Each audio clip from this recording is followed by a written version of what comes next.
ஜீவனுள்ள வார்த்தை நீர் எங்களுக்கு தந்து எங்களை இதுவரைக்கும் நீர் எங்களை வாழ வைத்திருக்கிறீர். ஆண்டவரே ஸ்தோத்திரம். வாழ்வதற்கான வழியை எங்களுக்கு தந்திருக்கிறீர். இந்த வேத வசனம் எங்களை வாழ வைத்திருக்கிறது, எங்களுக்கு ஜீவன் கொடுத்திருக்கிறது.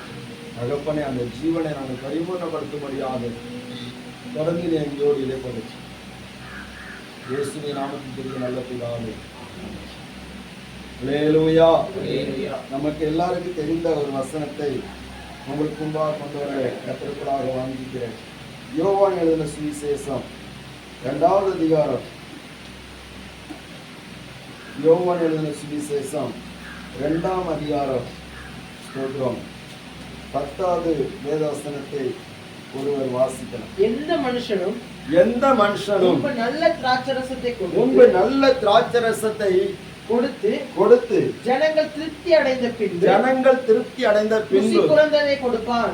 ருசி குறைந்ததை கொடுப்பான். நீரோ நல்ல ரசத்தை இதுவரைக்கும் வைத்திருந்தீரே என்றான். அல்லேலூயா. ஒரு அழைப்பு. அல்லேலூயா.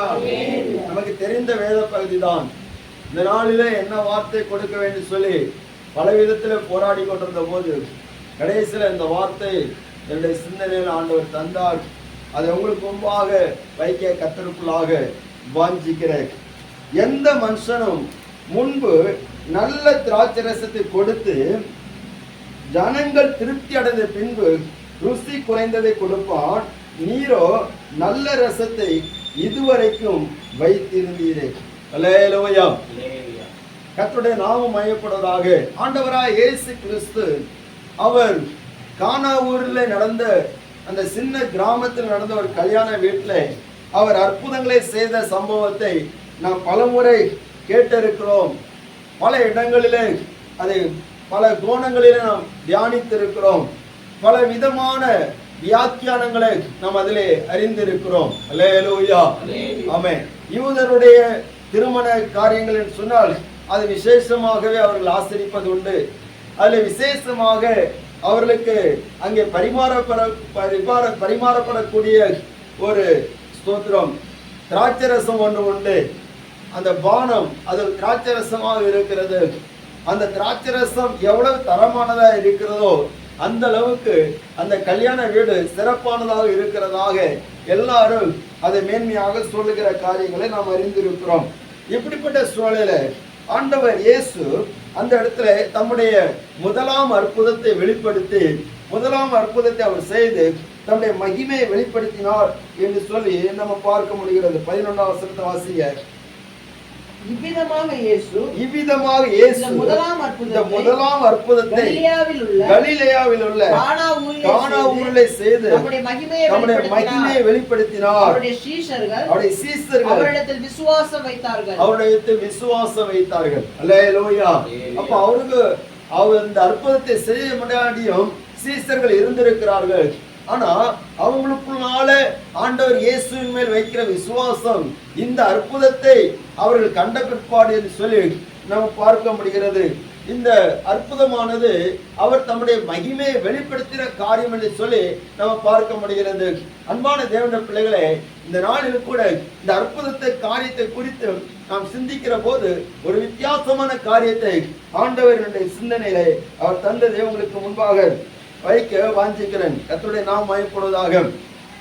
இந்த வசனம் சொல்லப்பட்டிருக்குது, எந்த மனுஷனும் எப்பேற்பட்ட மனிதனா இருந்தாலும் சரி அவன் என்ன பண்ணுவான், நல்ல திராட்சை ரசத்தை முதல்ல கொடுப்பான். ஜனங்கள் எல்லாரும் திருப்தி அடைந்த பின்பார்த்து ருசி குறைந்ததை கொடுப்பான். அல்லேலூயா. அல்லேலூயா. ஸ்தோத்திரம். மனிதன் கொடுக்கிறது முதல்ல நல்லதுதான் கொடுப்பான், ரெண்டாவதா ருசி குறைந்ததை கொடுப்பான். முதல்ல இருக்கக்கூடிய நல்லதை பார்த்து ஏமாந்து விடக்கூடாது. அல்லேலூயா. நம்ம என்ன நினைப்போம்னா முதல்ல இருக்கிற நல்லதுதான் பார்ப்போம். எந்த மனுஷனா இருந்தாலும் சரி முதல்ல இருக்கக்கூடிய நல்லதுதான் நம்ம பார்த்தோன்னு அப்படியே மயங்கிருவோம். முதல்ல இருக்கக்கூடிய நல்ல காரியங்களை நாம் பார்த்து அப்படியே ஏமாற்றப்படுகிறோம். அல்லேலூயா. முதல்ல அவர்கள் காட்டுகிற நல்ல காரியங்களை நாம் பார்த்து அப்படியே நம்ம நம்பி விடுகிறோம். கர்த்தருடைய நாமம் மகிமைப்படுவதாக. அப்படிப்பட்ட சூழ்நிலை இங்க சொல்லப்பட்டிருக்கிறது. ஜனங்கள் திருப்தி அடைந்த பின்பு ருசி குறைந்ததை கொடுப்பான். அல்லேலூயா. ஸ்தோத்திரம். இந்த திராட்சரசம் என்று சொன்னால் அது எதற்கு குறிப்பிடப்பட்டிருக்கிறது சொன்னால் சந்தோஷத்துக்கு அது உதாரணமாக வேதத்திலே பல இடங்களிலே நான் பார்க்க முடிகிறது. நியாயாதிபதிகளின் புஸ்தகம் 9வது அதிகாரம் 9வது அதிகாரத்திலே ஸ்தோத்திரம் 13வது வசனத்தை ஒருவர் வாசிக்கலாம்.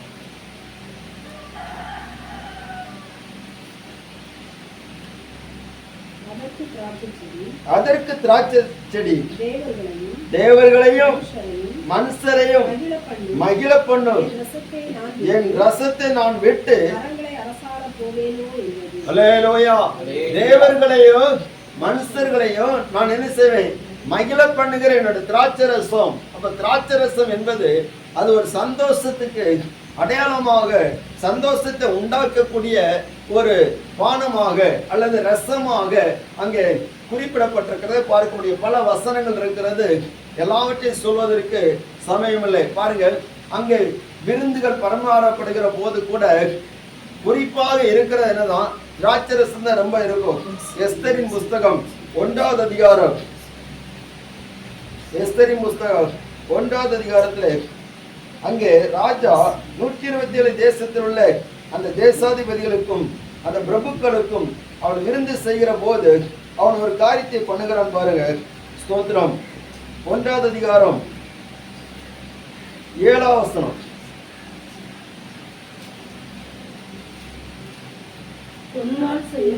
பொன்னால் செய்யப்பட்ட நானாவித பாத்திரங்களிலே பானம் கொடுக்கப்பட்டது. முதல் தரமான திராட்சரசம் ராஜஸ்திதிக்கு ஏற்க பரிபூரணமாய் பரிமாறப்பட்டது. அவரவருடைய மனதின்படியே செய்யலாம் என்று ராஜா தன் அரண்மனையின் பெரிய மனுஷருக்கெல்லாம் கட்டளையிட்டிருந்தபடியினால் முறைப்படி பானம் பண்ணினார்கள். ஒருவனும் பலவந்தம் பண்ணவில்லை. ஒருவனும் பலவந்தம் பண்ணவில்லை. அல்லேலூயா. ஸ்தோத்திரம். அங்கே அகாஸ்வேரு ராஜாவுடைய அரண்மனையில அங்கே அவன் வைத்திருந்த விருந்துல இந்த முதல் தரமான திராட்சரசம் அங்கே பரிமாறப்பட்டது. அல்லேலூயா. அந்த முதல் தரமான திராட்சரசம் பரிமாறப்பட்ட இடத்துல ராஜா கட்டளையிடுகிறான், நீங்கள் எல்லாரும் உங்களுடைய மனதில் மன விருப்பத்தின்படி நீங்கள் அதை பானம் பண்ணலாம் என்று சொல்லி சொன்னதுனால ஒருவனும் பலவந்தம் பண்ணவில்லை. அல்லேலூயா. அப்ப என்ன புரியுது, திராட்சரசத்துக்காக என்ன செய்வாங்க, அடி போடக்கூடிய ஆளுக தான். ராஜா இப்படி கட்டளையிட்டதுனால அவன் முறைப்படி அந்த தேசாதிபதிகள், தேசாதிபதி என்னன்னா பிரதமர், அந்த லெவல்ல உள்ள ஆளுக, அவங்களுக்குள்ளாலே ஒரு பலவந்தத்தை உண்டாக்கக்கூடிய ஒரு காரியத்தை இந்த திராட்சை ரசம் உடையதாக இருக்கிறது. அல்லேலூயா. முதல் தரமான திராட்சை ரசம் பரிமாறப்பட்டது. யாரும் அதை பலவந்தம் பண்ணவில்லை.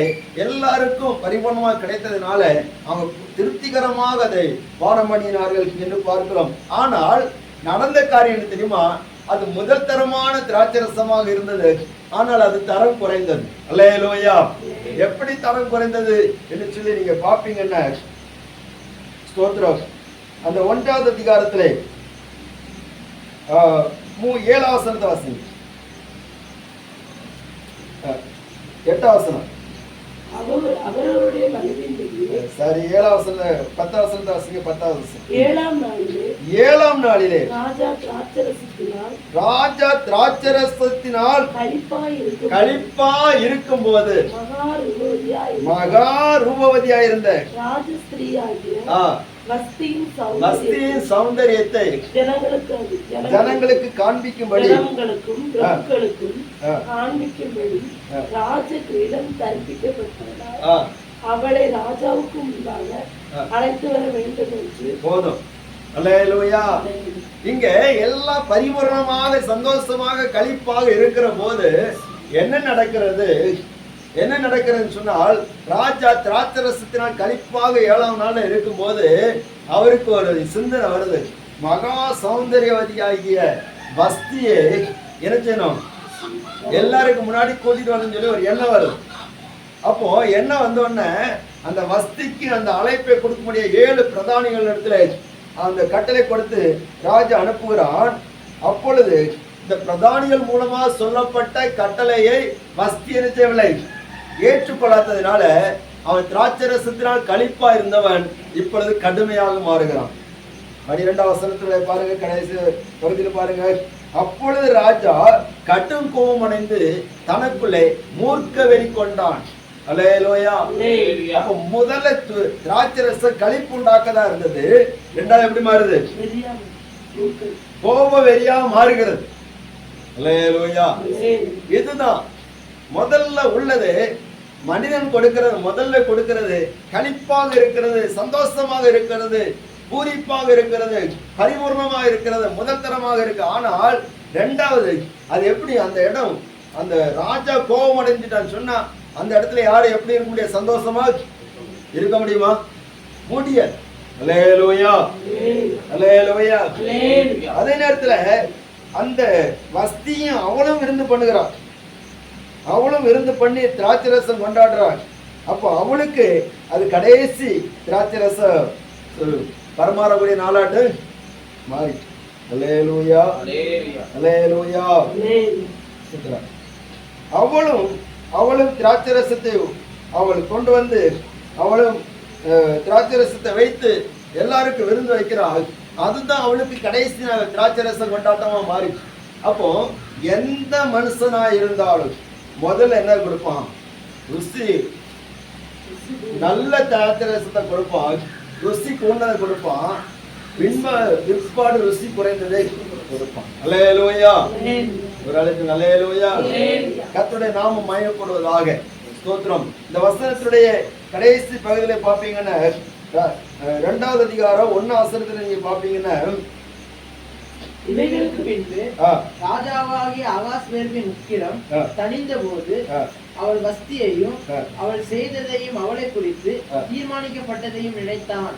பாருங்க, இப்போ அவசரத்துல கட்டளை போட்டு வஸ்தியை வெளியேற்றி இப்போ அவன் நினைக்கிறான், துக்கப்படுறான், வேதனை பண்றான். சந்தோஷமா தொடங்குறது எப்படி முடிஞ்சது? சங்கடமா முடிஞ்சு. அல்லேலூயா, அல்லேலூயா. ஆண்டவருடைய வார்த்தை சொல்லப்பட்டிருக்குது, இதோ நல்ல ரசத்தை இதுவரைக்கும் வைத்திருந்தீரே, அந்த நல்ல ரசத்தை தான் நம்ம இன்னைக்கு தியானிக்க போகிறோம்.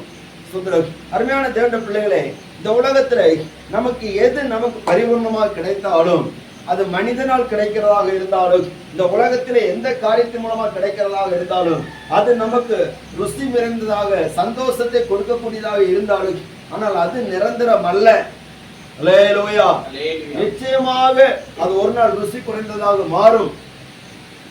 ஆனால் நல்ல ரசத்தை இதுவரைக்கும் வைத்திருந்தீரே என்று நாம் பார்க்கிற போது, இந்த நல்ல ரசத்தை ஸ்தோத்திரம் குறித்து கேள்விப்படுகிற போது என்ன நடக்கிறது? இப்போ திராட்சரசம் குடித்து அவர்கள் திருப்தி அடைந்தவனும் வந்து குடிக்கிறாங்க, திருப்தி அடையாதவர்களும் வந்து குடிக்கிறாங்க. அல்லேலூயா, அல்லேலூயா. இப்ப இதுல யார் பாக்கியம் பெற்றவங்க?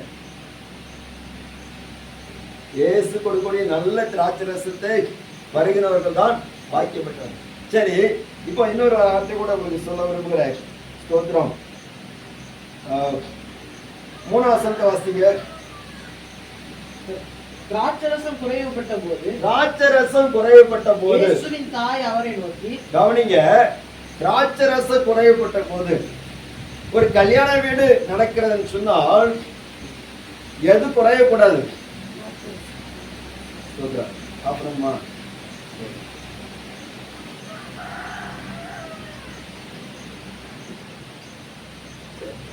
அல்லேலூயா. ஒரு கல்யாண வீடு இருக்கிறேன்னு சொன்னா, நடக்கிறேன்னு சொன்னால் திராட்சை ரசம் என்ன செய்யக்கூடாது?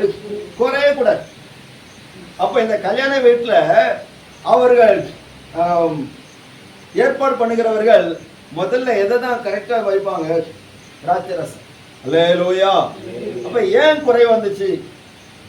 அதுக்கு சில காரணங்கள் நாம் எடுத்துக்கொள்ளலாம். என்னன்னு சொன்னால், ஒண்ணுல அந்த திராட்சை ரசத்தை ஸ்தோத்திரம் ஏற்பாடு பண்ணினவர்கள் அது சரியான விதத்தில் கணக்கிடாமல் இருந்திருக்கலாம். அல்லேலூயா.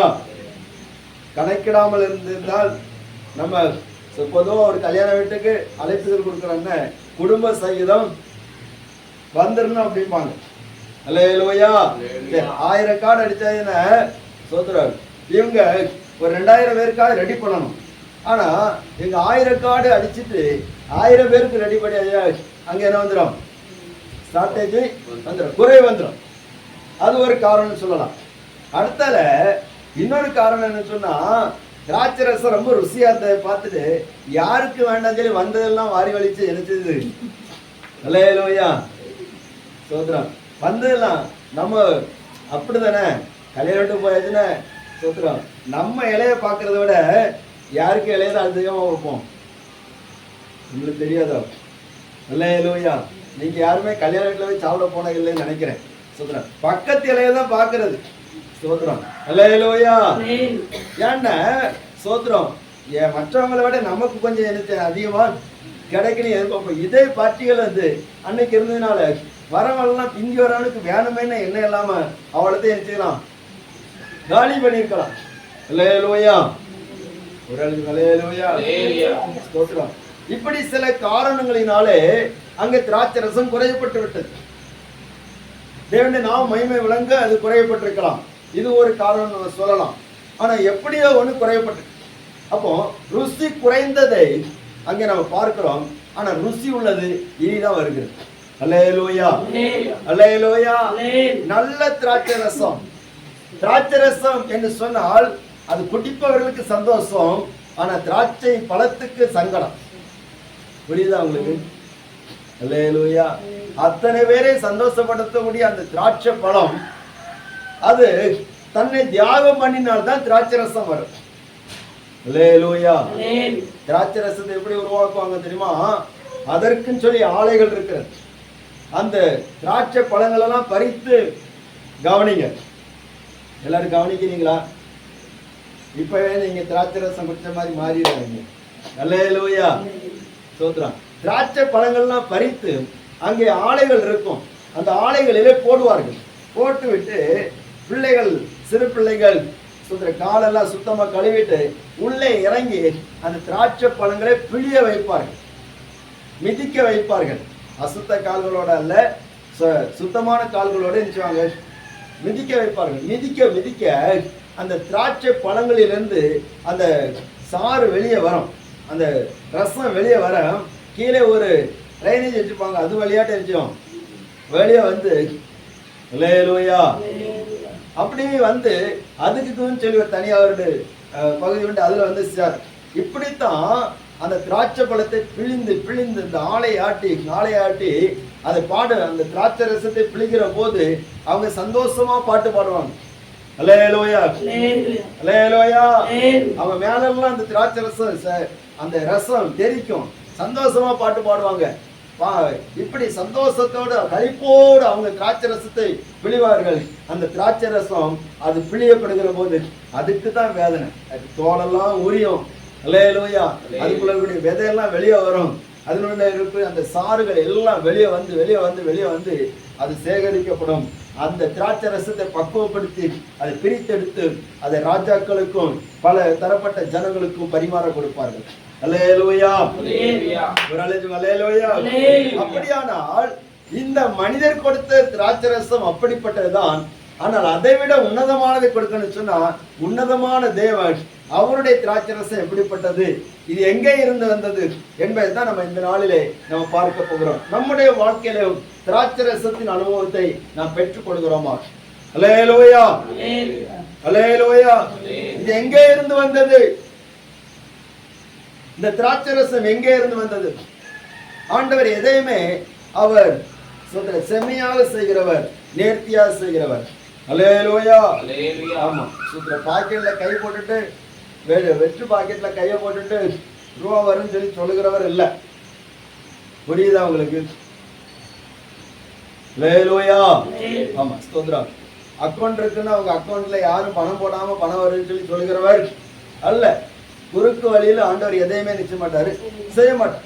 அப்போ தண்ணீரை நிரப்ப சொன்னார், நிரப்பினார்கள். ஒன்று கொடுக்க சொன்னார், கொடுத்தார்கள். திராட்சை ரசம் வந்து விட்டது. அல்லேலூயா. இந்த திராட்சரசம் வந்தது, இது நல்ல திராட்சரசமா இருக்கிறது, தரங்குணதா இருக்கிறது. யார் யாரெல்லாம் குறை உண்டாக்குனாங்களோ அவங்களும் குடிக்கிறாங்க, யாருக்கு கிடைக்கல அவங்களும் குடிக்கிறாங்க. ஸ்தோத்திரம். எல்லாருக்கும் பரிபூர்ணமா பரிமாறப்படுவதற்கு ஏற்ற வகையில இந்த திராட்சரசம் இருந்ததுன்னு சொன்னால், இதை குறித்து இன்றைக்கு வரைக்கும் பேசக்கூடிய அளவுக்கு ருசி உள்ளதா இருக்குன்னு சொன்னா அது எவ்வளவு சிறந்ததா இருக்கணும். அல்லேலூயா. ஒரு அலையிலும் அல்லேலூயா. சந்தோஷமே இல்லை, சத்தமா சொல்லுங்க அல்லேலூயா. ஸ்தோத்திரம். நம்ம பிரதேசத்துக்கு ஒரு சாப்பாடு வச்சுட்டாங்க. ஸ்தோத்திரம்.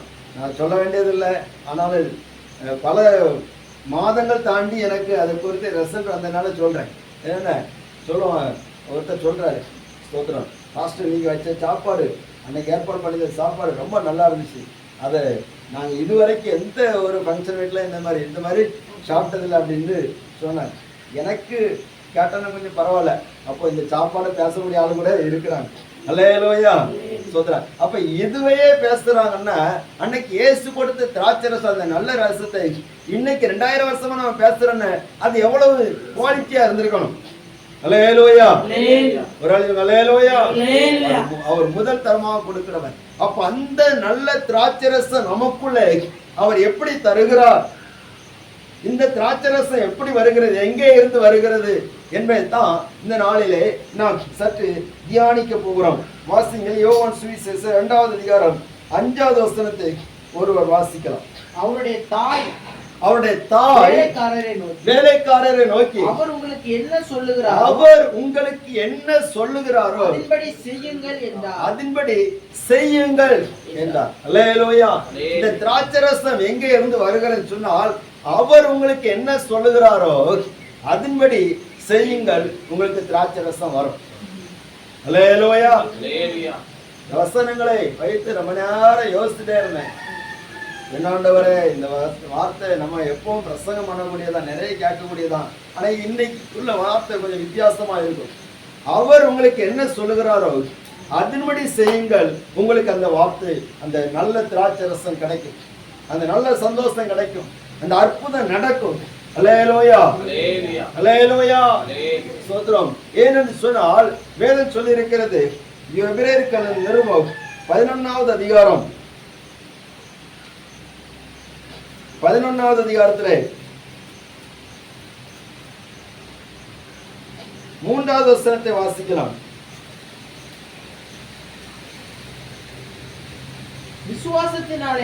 விசுவாசத்தினாலே நாம் உலகங்கள் தேவனுடைய வார்த்தையினாலே உண்டாக்கப்பட்டதென்றும் இவ்விதமாய் காணப்படுகிறவைகள் உண்டாகவில்லை என்றும் அறிந்திருக்கிறோம். அல்லேலூயா. விசுவாசத்தினாலே நாம் உலகங்கள் எதனாலே உண்டாக்கப்பட்டிருக்கிறது? தேவனுடைய வார்த்தையினாலே. அல்லேலூயா. ஆமென். ஆதியிலே வார்த்தை இருந்தது, அந்த வார்த்தை தேவனிடத்தில் இருந்தது, அந்த வார்த்தை தேவனாக இருந்தது. அப்போ இயேசு சொல்லுகிற வார்த்தையினாலே, அல்லேலூயா, இந்த உலகம் எல்லாம் உண்டாக்கப்பட்டிருக்கிறது. அவர் வார்த்தையாக செயல்பட்ட தேவனாக இருக்கிறார். வேத புத்தகத்தில் ஆதியிலே தேவன் வானத்தையும் பூமியும் சிருஷ்டித்தார். அந்த ஆதி என்கிற அந்த வார்த்தையே இயேசுவை தான் குறிப்பிடுகிறது. நம்ம வேத ஆராய்ச்சி கூட்டத்தில் நம்ம பல வாரங்கள் அதை தியானித்தோம். அல்லேலூயா. அவர் ஆதியும் அந்தமும் அல்பாவும் ஒமேகாவுமா இருக்கிறார் என்று சொல்கிறார். அப்படியானால் அந்த ஆதியா இருக்கிற இயேசு கிறிஸ்து அவருடைய வார்த்தையினால்தான் இந்த அகில உலகமும் உண்டாக்கப்பட்டிருக்கிறது. அவர் நம்முடைய வார்த்தையினால் அகிலத்தை உண்டாக்கினவர். திராட்சரசத்தை உண்டு பண்ண முடியாதோ? அல்லேலூயா. அல்லேலூயா. அந்த வார்த்தை அவருக்குள்ள இருந்து வெளிப்படணும். அவருடைய வார்த்தை தீவிரமாய் செல்கிறது. அவருடைய வார்த்தை எப்படி செல்லுது? இந்த வசனம் இருக்குதா? வாசிங்க. எந்த வசனம்? அல்லேலூயா. அவருடைய வார்த்தை தீவிரமாய் செல்கிறது. கவனிங்க. ஸ்தோத்திரம். அந்த இடத்து வசனத்தை நீங்க எடுத்தீங்கன்னா வாசிங்க. கர்த்தருடைய நாமம் மகிமைப்படுவதாக. ஸ்தோத்திரம். 147 சங்கீதம் 15 வசனம்.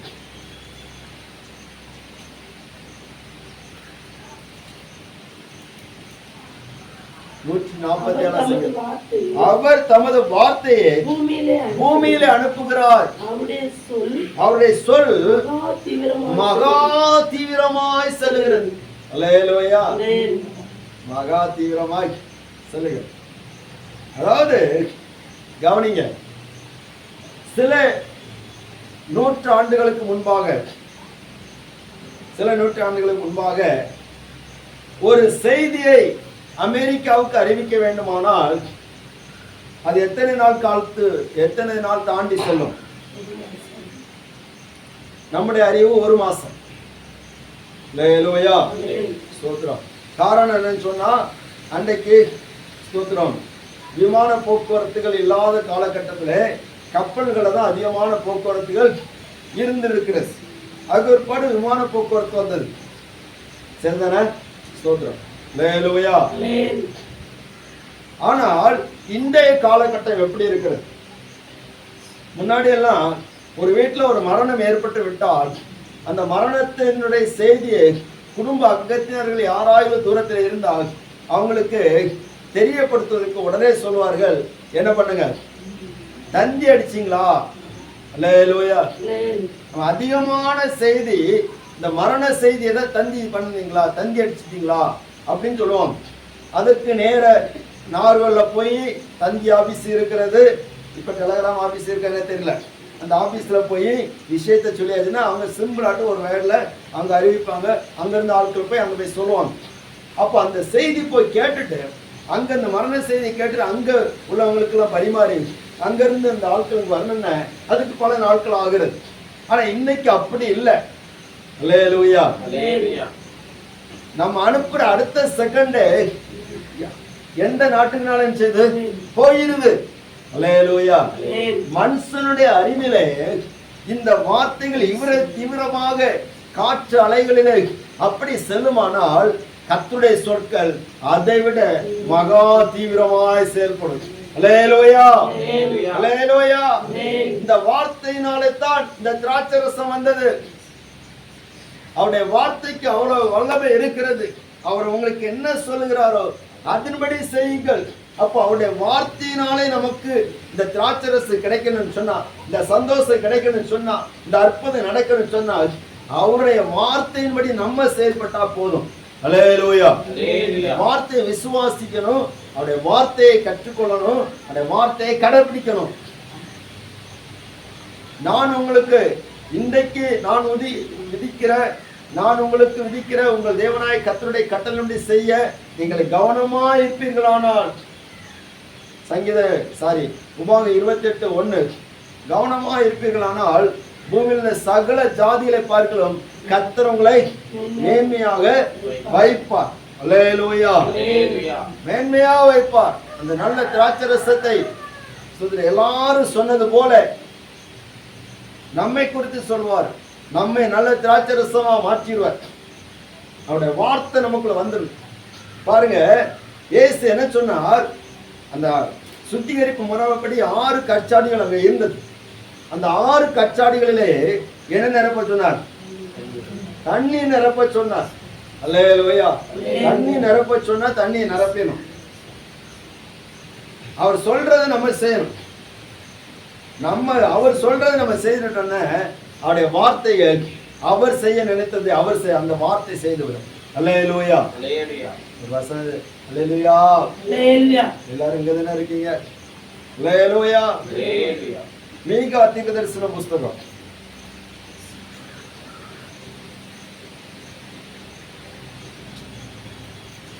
2வது அதிகாரம் 7வது வசனம் வாசிங்க.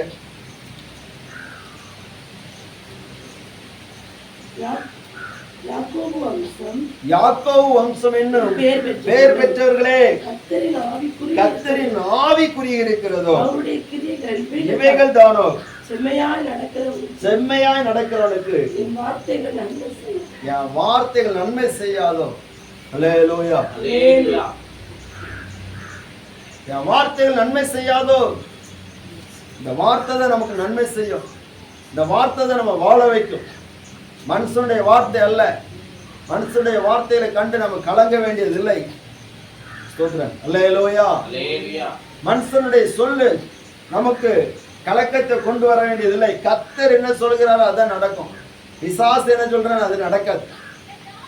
அப்ப அவர் என்ன சொல்லுகிறார் அதான் நமக்கு ரொம்ப முக்கியம். அவர் என்ன சொல்லுகிறாரோ அதன்படி செய்யுங்க. அப்ப நமக்கு ஆண்டவர் நம்ம நல்ல திராட்சரசமாக நம்ம மாற்றுவதற்காகவே இந்த வேத வார்த்தையை நமக்கு தந்திருக்கிறார். இந்த வேத வார்த்தைக்கு நம்ம செவி கொடுக்க ஆரம்பிச்சிட்டோம்னு சொன்னா நம்ம நல்ல திராட்சரசமா மாறிடும். அல்லேலூயா. அல்லேலூயா. நமக்கும் நல்ல திராட்சரசம் கிடைக்கும். நம்மளையே கர்த்தர் நல்ல திராட்சரசமா மாற்றிடுறார். ஸ்தோத்திரம். அப்ப நம்மளும் நல்ல திராட்சரசமா மாறணும்.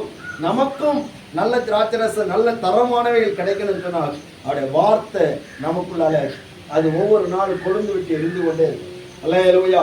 ஒவ்வொரு நாள் அந்த வார்த்தை நமக்குள்ள நம்மளை உருவாக்கிட்டே இருக்கும். கவனிக்கிறீங்களா? அல்லேலூயா. ஸ்தோத்திரம்.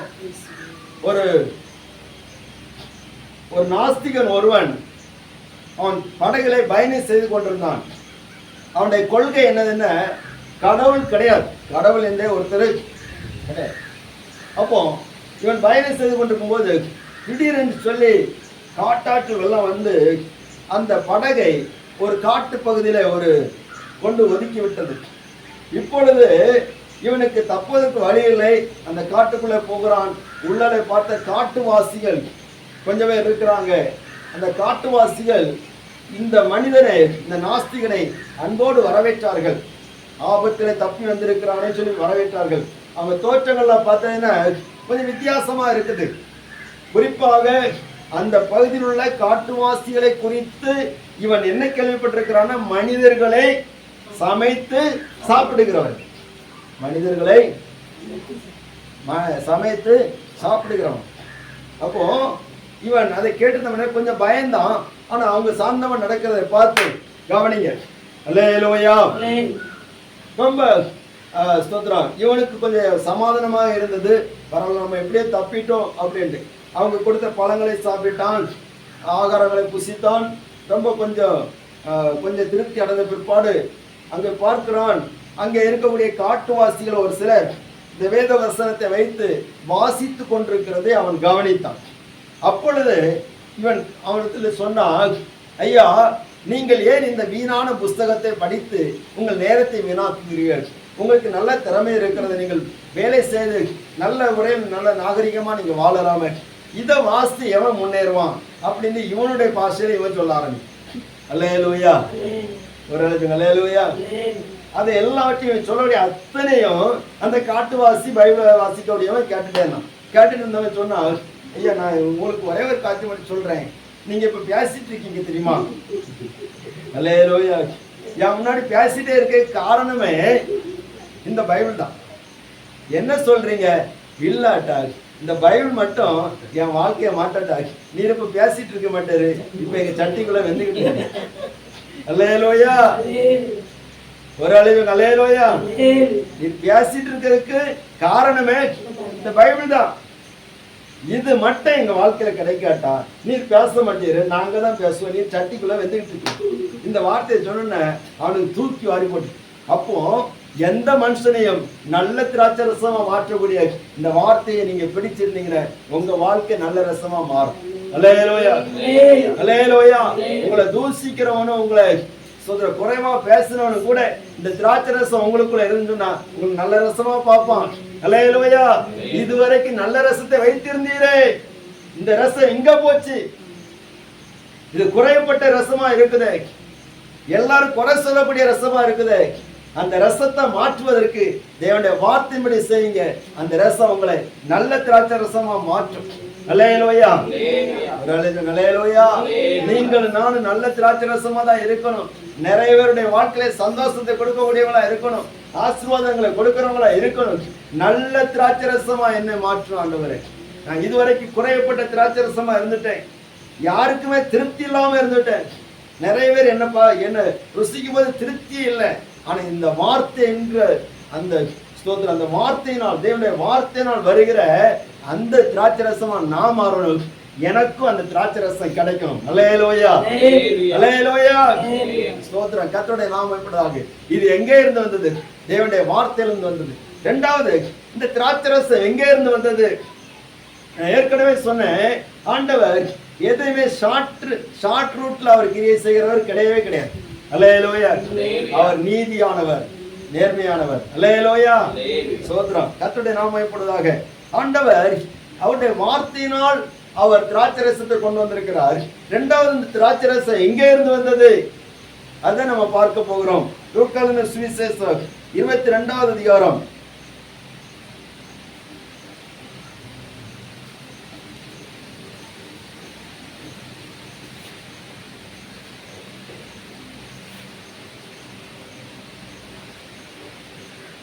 20வது வசனம்.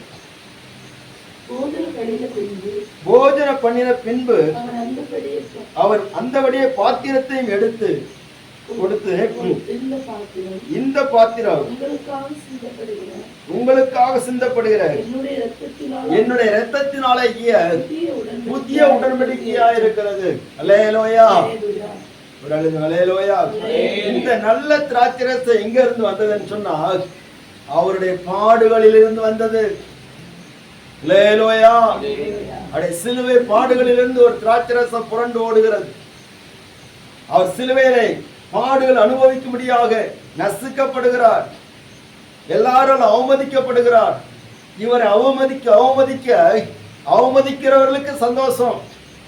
அல்லேலூயா, திராட்சை பழத்தை போட்டு மிதிக்கிறவங்களுக்கு சந்தோஷம். மிதிப்படுகிற திராட்சை ரசத்துக்கு வேதனை, கண்ணீர், புலம்பல். அல்லேலூயா, அதனாலே அதிலிருந்து புறப்படுகிற அந்த திராட்சை ரசம் அநேகரை வாழ வைத்துக் கொண்டே இருக்கிறது. அது மட்டும்தான் அதுக்கு சந்தோஷம், அது மட்டும்தான் அதுக்கு திருப்தி. ஸ்தோத்திரம். நான் பிழிந்தாகிலும் நான் பிழியப்பட்டாகிலும் அநேகருக்கு ஜீவன் கிடைக்க வேண்டும். அல்லேலூயா, அங்கே இருந்துதான் திராட்சை ரசம் வந்தது, சும்மா இல்லைங்க. நல்ல திராட்சை ரசம் பிந்தினது சொன்னா அது பிந்தினதுதான், அது நல்ல திராட்சை ரசமா இருப்பதற்காக இயேசு கல்வாரி சிலுவையிலே அவர் தம்முடைய இரத்தத்தை சிந்தினார். அல்லேலூயா, வார்த்தை சொல்லும் போது என்னுடைய உள்ளம் உடைகிறது. இன்னைக்கு கல்யாண வீட்டுல அற்புதம் செய்தார், உண்மைதான். நல்ல திராட்சை ரசத்தை கொடுத்தார், எல்லாருக்கும் சந்தோஷம் உண்டாக, உண்மைதான். எல்லாருக்கும் சந்தோஷம் உண்டாகிற நேரத்துல இயேசுடைய உள்ளம் உடைந்து கொண்டே இருக்கிறது. அல்லேலூயா, இயேசு எங்கே சிரித்தாருன்னு சொல்லி வேதாந்தத்தில் இல்ல. ஒவ்வொரு அற்புதங்கள் நடக்கிற போது உள்ளம் உடைகிறது. இந்த அற்புதங்களுக்காகவே இயேசு பாடுபட போகிறார். உனக்கு ஒரு சந்தோஷத்தை கொடுப்பதற்காகவே இயேசு சிலுவை சந்திக்க போகிறார். அல்லேலூயா, அதற்காகவே அவர் வேதனை அனுபவிக்கிறார். எல்லாரும் நல்ல திராட்சை ரசம் சொல்லி எல்லாரும் கழிப்பா இருக்கிற போது அங்க என்ன நடக்கிறது? அவருடைய பாடுகள் அவருக்குள்ள வருகிறது.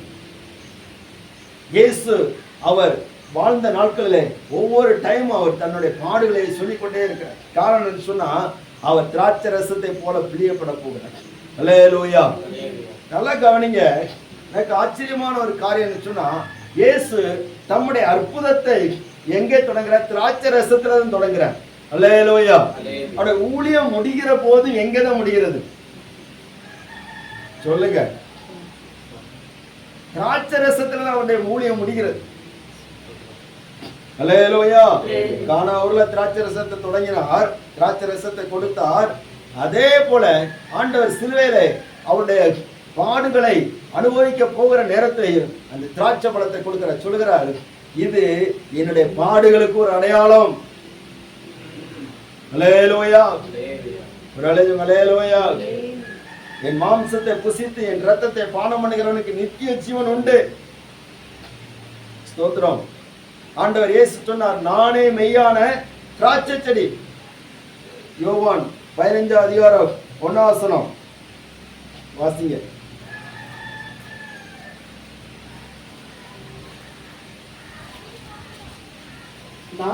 நான் மெய்யான திராட்சை செடி. நான் மெய்யான திராட்சை செடி. பிதா திராட்சை தோட்டக்காரர். என் பிதா திராட்சை தோட்டக்காரர். என்னில் கனிகொடாது இருக்கிற கொடி எதுவோ அதை அவர் அறுத்து போடுகிறார். கனி கொடுக்கிற கொடி எதுவோ அது அதிக கனிகளை கொடுக்கும்படி அதை சுத்தம் பண்ணுகிறார். அல்லேலூயா. திராட்சை செடி, அவர் திராட்சை செடியா இருந்து அதுல படர்கிற கொடியின் மூலமாக அவர் அந்த கனிகளை கொடுத்து கொண்டே இருக்கிறார். அல்லேலூயா. பாருங்க, திராட்சை பழம் பிழியப்படுகிறது போல இயேசு அவர் சிலுவையிலே பிழியப்பட்டார். அதனால தான் வேதம் சொல்லுகிறது, ரத்தம் சிந்துதல் இல்லாமல் மன்னிப்பு உண்டாகாது. எபிரேயர் வாசிங்க.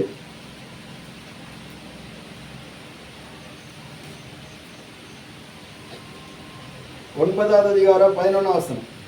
கிறிஸ்துவானவர் வரப்போ 22வது வசனம். 22. இவ்விதமா நியாயப்பிரமாணத்தின்படி கொஞ்சம் குறைய எல்லா ரத்தத்தினாலே சுத்திகரிக்கப்படும் ரத்தம் சிந்துதல் இல்லாமல் பாவ மன்னிப்பு உண்டாகாது. அல்லேலூயா. ரத்தம் சிந்துதல் இல்லாமல் என்ன உண்டாகாது? மன்னிப்பு உண்டாகாது. நம்ம அதை கொஞ்சம் பாவ மன்னிப்புன்னு சொல்லி சேர்த்து சொல்றோம், தவறு இல்லை. ஆனா வசனத்தை கரெக்டா சொல்றதுதான் நமக்கு சரியான. அல்லேலூயா. சொல்ற நியாயப்பிரமாணத்தின்படி கொஞ்சம் குறை எல்லாமே ரத்தத்தினாலே சுத்திகரிக்கப்படும்.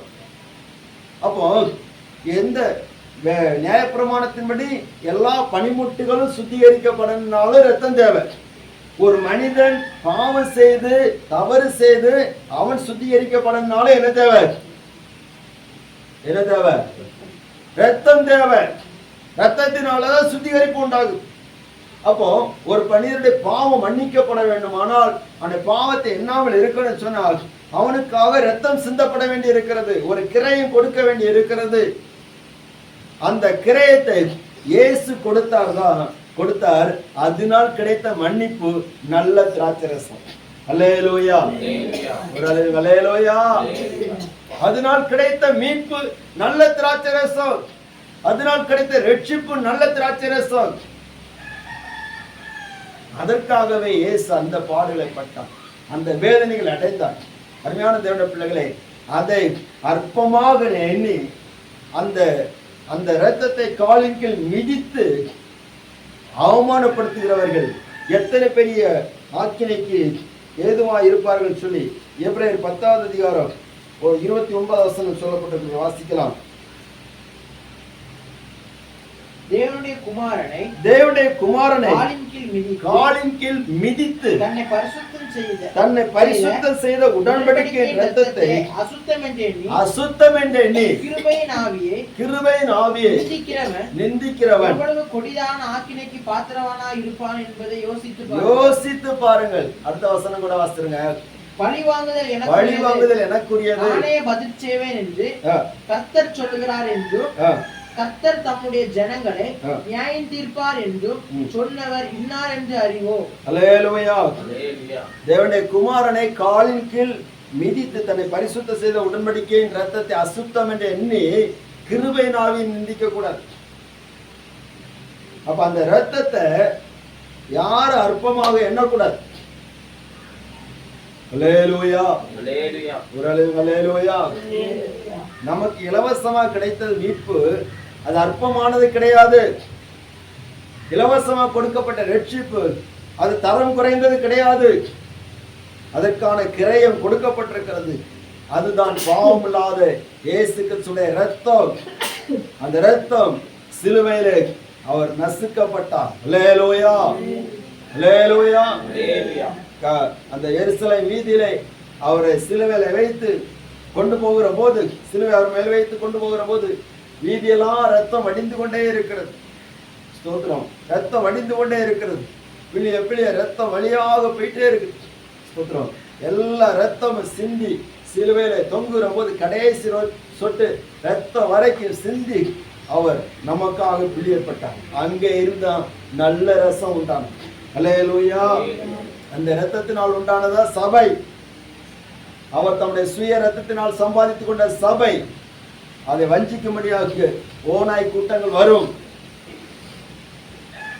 முதலாவது ரசம் எங்கே இருந்து வந்தது? என்ன? வார்த்தையிலிருந்து வந்தது. இரண்டாவது எங்க இருந்து வந்ததுன்னு சொன்னால் சிலுவையிலிருந்து வந்தது. அல்லேலூயா. இந்த சிலுவையிலிருந்து வந்த ரசத்தை முதலாவது அனுபவித்த ஒரு மனிதன் இருக்கிறான். லூக்கால சுவிசேஷம். யார் அது? வாசிங்க. லூக்கா 23:42.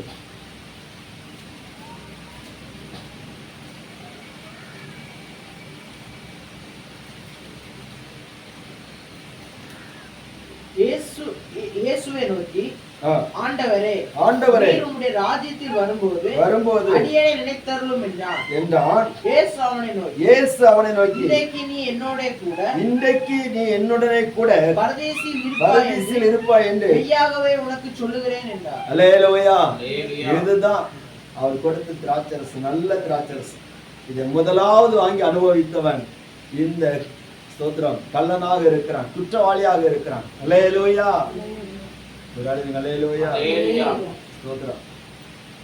அவன் அது அற்பமா நினைக்கல.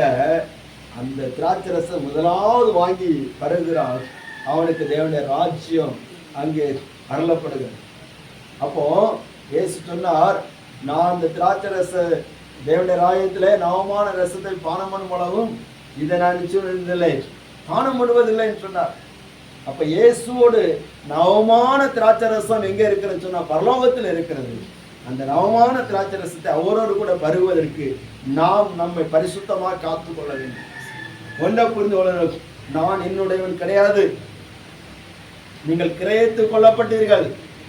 அல்லேலூயா. நீங்க கிரயத்துக் கொள்ளப்பட்டீங்க. மனுஷர்களுக்கு அடிமையாகாதீங்க. நீங்க உங்களுடையவர்கள் அல்ல.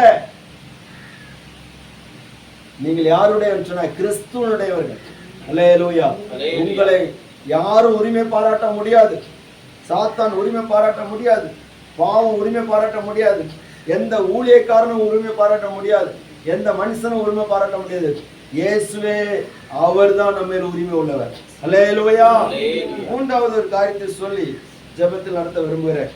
இந்த திராட்சரசம் எங்கே இருந்து வந்தது? ஸ்தோத்திரம். அப்போஸ்தலர் நடவடிக்கைகள் புஸ்தகம் 2வது அதிகாரம்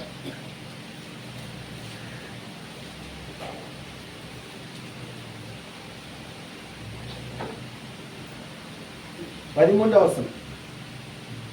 அவர்கள் அங்கே வந்தபோது 2வது அதிகாரம் 13வது வசனம்.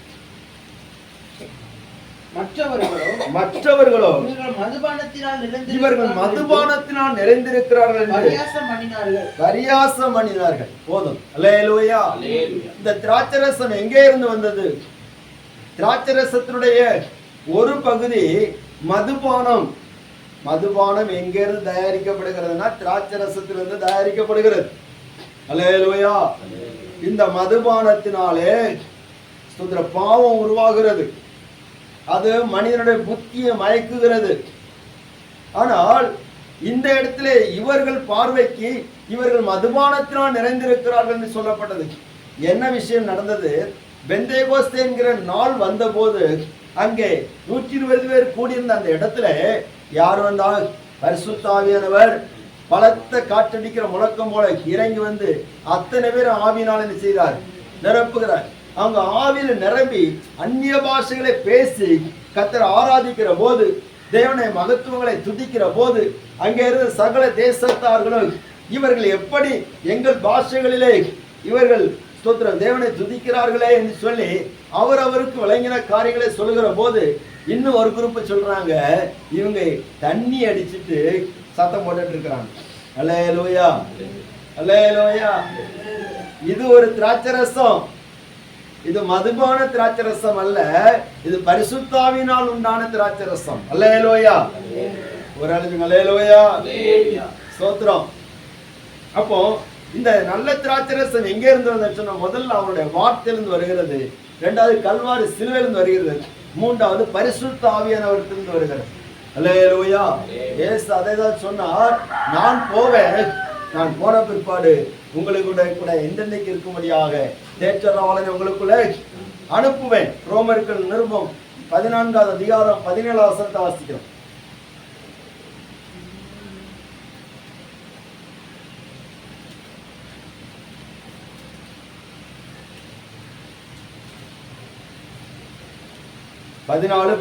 தேவனுடைய ராஜ்யம் புசிப்பும் குடிப்பும் அல்ல, அது நீதியும் சமாதானமும் பரிசுத்த ஆவியினால் உண்டாகிற சந்தோஷமுமாய் இருக்கிறது. அல்லேலூயா.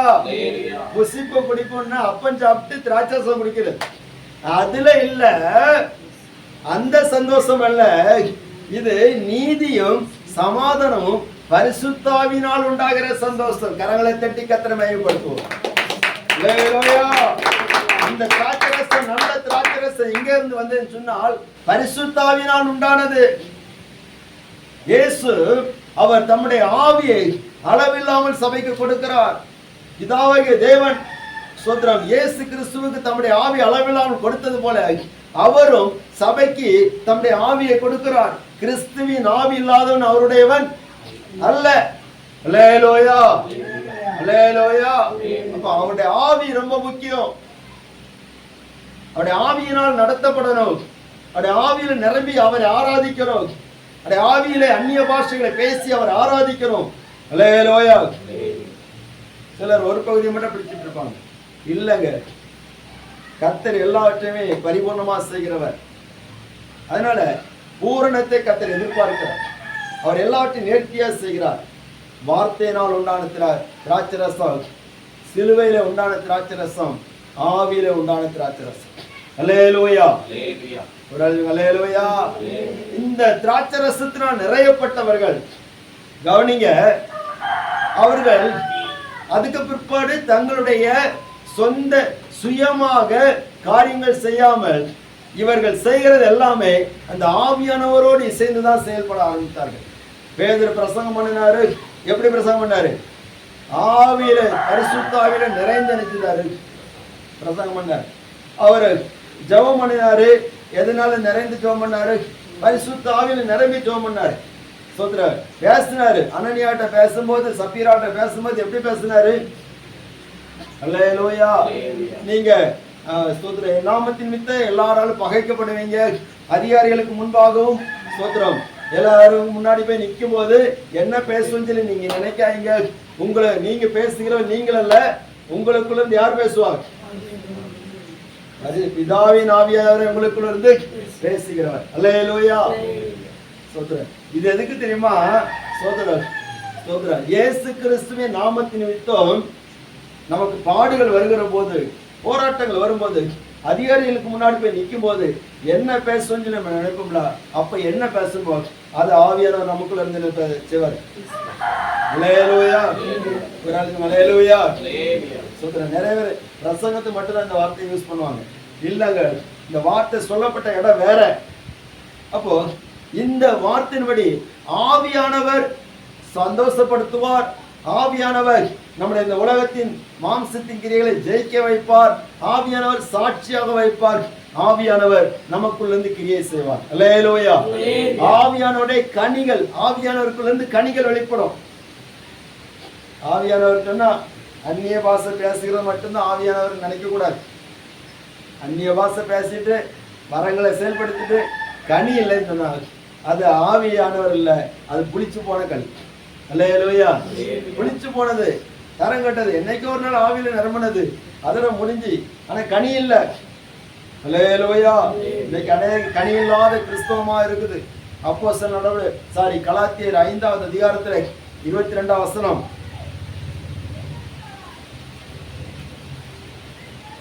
வாசிங்க.